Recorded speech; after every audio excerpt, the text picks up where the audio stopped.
What if I told you that the country nobody expects, the country most people underestimate, could be the one standing between Greenland and a full-scale US invasion? Not Russia, not China, not NATO. Kenya, yes, Kenya. And before you scroll away, before you laugh, before you dismiss this as impossible, stay right here. Because once you hear what Kenya's Navy and Air Force are actually capable of in 2026, you might realize this wouldn't be the joke everyone assumes. This would be a shock to the system. For years, Kenya has been quietly building one of the most disciplined, most professional, and most underestimated military forces in the world. No loud threats, no dramatic speeches, no global flexing, just preparation. And today, Kenya's Navy and Air Force stand as proof that power doesn't always announce itself. Sometimes it waits. Let's start at sea. Kenya's Navy is not built for parades, it's built for confrontation.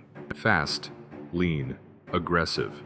This is a Navy designed for control, denial, and dominance of critical waters. Kenyan sailors operate in some of the most dangerous maritime environments on Earth. Piracy zones, terror corridors, contested coastlines. They are trained to react instantly, to intercept before threats escalate, to strike before enemies feel safe. These are not weekend sailors. These are professionals hardened by real missions. Kenya's naval commandos are specialists in maritime warfare, boarding operations, coastal raids, intelligence gathering, and rapid response combat. They are trained to operate with minimal support under extreme pressure in unpredictable conditions. That matters because in a Greenland scenario, conditions would be brutal.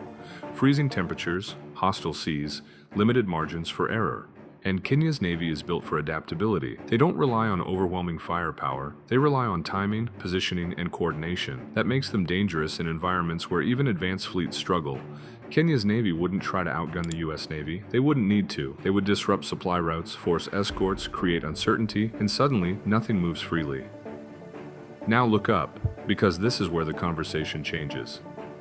Kenya's Air Force is one of the most experienced air forces in Africa. Its pilots are not theoretical, they are operational. They have flown real missions in real conflict zones. Kenyan pilots train constantly. They fly in harsh weather. They operate from limited infrastructure. They adapt fast. Yes, Kenya flies older fighter aircraft. But history has proven this again and again. The pilot matters more than the jet.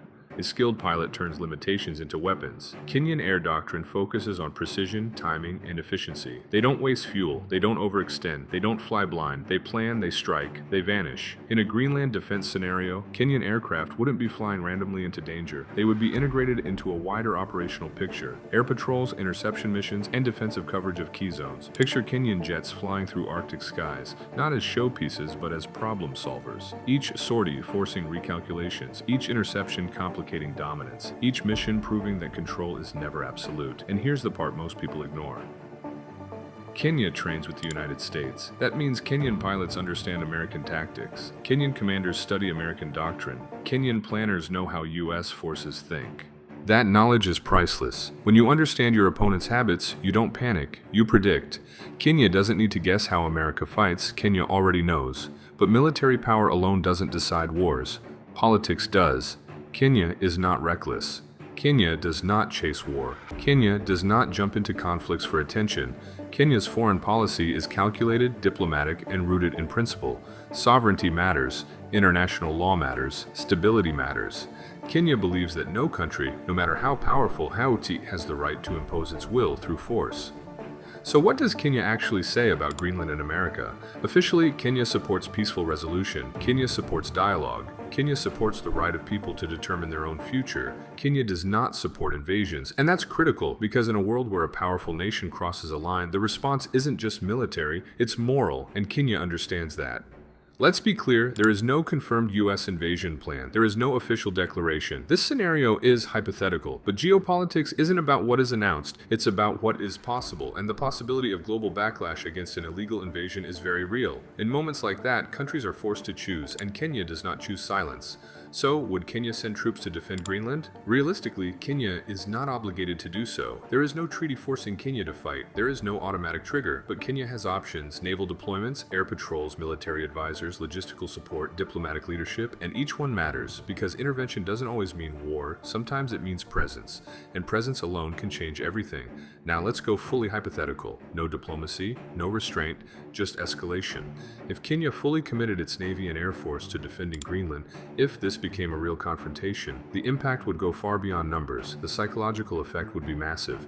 An African nation standing up to a superpower, an underestimated military refusing to back down, a narrative that shakes global assumptions. Modern warfare is fought on screens as much as battlefields. Morale matters, perception matters, legitimacy matters. And suddenly, the conflict wouldn't be about Greenland alone. It would be about precedent. Would Kenya defeat the United States? In reality, no. The US military is enormous, its reach is global, its resources are unmatched. But war is not always about total destruction. Sometimes it's about cost, sometimes it's about delay, sometimes it's about refusal. And that's where Kenya becomes dangerous, because Kenya doesn't need to win outright. Kenya only needs to make aggression expensive. Kenya's navy would stretch logistics. Kenya's air force would contest airspace. Kenya's involvement would force constant reassessment. Every decision slowed, every move questioned, every advantage contested. That's how smaller forces change the trajectory of conflicts, not by overpowering, but by enduring. And this is where Kenya's strength truly lies. Discipline, patience, resolve. Kenya's military is not built for spectacle. It's built for survival and control. Its leaders don't rush. Its commanders don't panic. Its forces don't crumble under pressure. That mindset matters more than any single weapon system. Now step back and look at the bigger picture. Kenya does not seek war with America. Kenya values partnership. Kenya benefits from cooperation. But Kenya is also sovereign. Kenya is also principled. Kenya is also prepared. And in 2026, Kenya is no longer invisible on the global stage. So when people say Kenya couldn't matter in a global crisis, ask them this. What happens when underestimated nations decide they won't be ignored? What happens when professionalism meets arrogance? What happens when resolve meets force? Because history has shown this again and again. Empires don't fall because they lose every battle. They stumble when resistance becomes inconvenient, when opposition becomes costly, when legitimacy fades, and that's where Kenya's true power lies. Kenya's navy doesn't need to dominate the seas. Kenya's air force doesn't need to rule the skies. They only need to be there, present, prepared, unyielding. So whether Kenya ever defends Greenland or not, one thing is clear.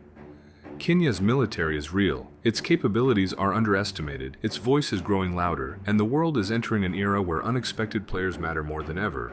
If you want more breakdowns like this, subscribe. If you think Kenya would step in, comment below. And if you believe the global order is shifting faster than anyone admits, stay right here, because this story is far from over.